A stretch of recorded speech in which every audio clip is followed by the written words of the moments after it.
As you can tell, there's a lot of salt concentration. Somebody said up to 40% of salt in some areas. Just came across a very interesting rock formation. I have no idea what it says. Well, I'm almost at 9 miles and wanted to stop to show you our temperature is 18 degrees Celsius, which is about, I don't know, 55 Fahrenheit. Beautiful day. All the hotels on this trip have these little places where you can come and take a walk and then go right into the Dead Sea. Well, sorry the shake, but that's the hotel we're staying on. And then on this side, of course, the Sea of Galilee. I am about, what? Oh, almost half marathon distance. I hear somebody calling. Oh, that's Rachel. Look, Rachel is there. She's saying hello. 1,400 feet below sea level, or half of a kilometer. And I'm about 13.5 miles into my marathon. Well, decided to run a little bit on the highway. As you can tell, there's just mountains all around me.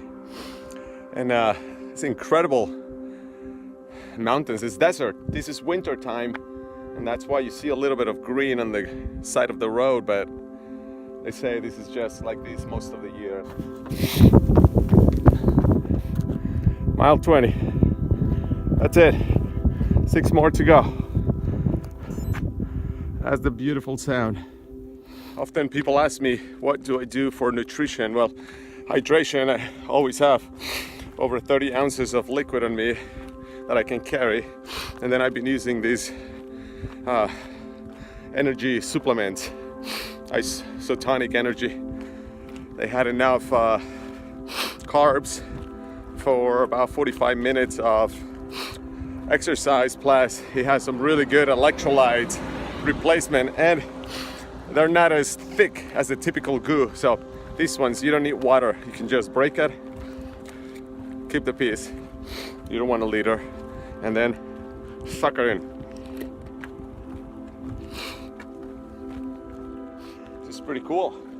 The water is actually quite clear, as you can tell, but there is salt everywhere. And I'm at mile 24, almost done. That is the hotel we're staying at.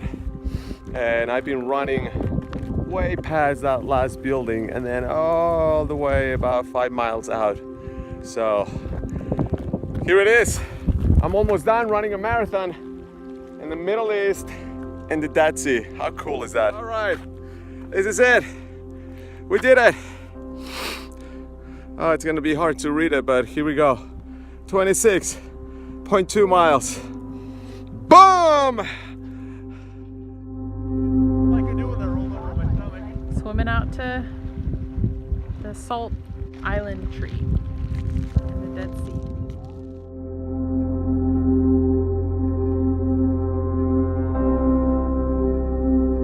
On a cable car over there to just about sea level, just a few feet above sea level. And do you see this unbelievable path called the Snake Path? That's the path that goes up to the top. It'll take you about 45 minutes. Don't try to be a jogger. Don't try. It won't impress anyone. Masada is a mountain, but it is also an historic episode that the talented historian and writer Josephus Flavius wrote about almost 2,000 years ago. His account contains all the elements of a fantastic drama in which Jews, Romans, and idealists fight to the death. It's no wonder that Hollywood jumped at the opportunity to tell this fascinating story. With an impressive set and thousands of extras, they created a colossal film featuring the rebel leader Eleazar, son of Yair. I hope I'm getting myself in the frame.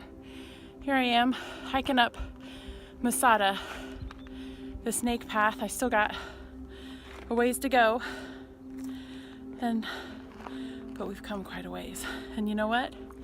Out of breath, 700 steps or more, but it's worth it, worth the pain. Good job, my Oh, my lady. sweaty glory. That's all right. We were all sweaty. You did it, Masada. We did So what are you? Top of Masada. Well, towards the top. Hiked up. All the way from way back there. I mean, there were two very marked, distinguishing things about them. In the Passover Seder, one of the questions that is asked by the youngest child is, why am I reclining? You know, we never get to recline at tables. That's because all slaves had to eat standing up.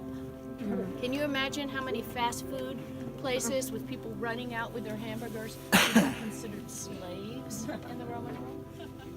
If you're eating and walking, you're a slave in the Roman world, if you're standing.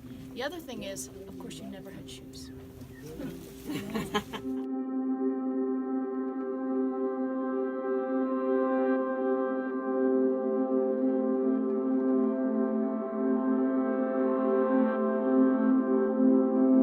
That's just how they gather the water up here. Yeah. Pretty wild. I think we hiked up to get to the top, all the stairs. Of course, I was like middle of the pack by myself, but it was good. It was a time to be with God and talk and have a good conversation, and I'm grateful for that. And it's hot up here, and it's not even middle of summer. Oh. We got the sun. What? I thought of something about so many can view what happened up here as some sort of victory when that might not always be the case. When you decide to put trust in yourself versus trust in God, what happens? Yeah. Good. Good. All right, so it says the story was here, one of those caves where David hid with his mighty man, and Saul came looking for him. Pretty incredible, huh? The name of the place is Geti, and we're heading to a pool to baptize John.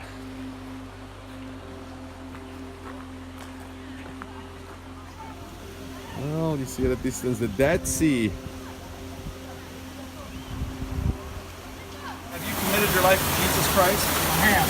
And you intend to follow him all the days of your life? I do. And I baptize you in the name of the Father, and of the Son, and of the Holy Spirit. Yeah!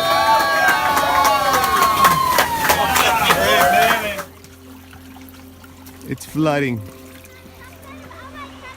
No big deal.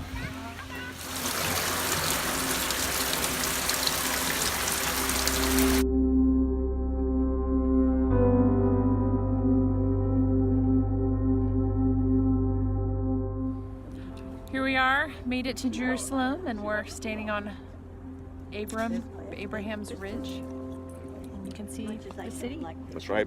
The old city is back there. Pretty incredible.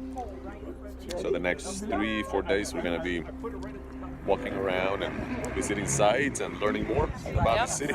Yeah.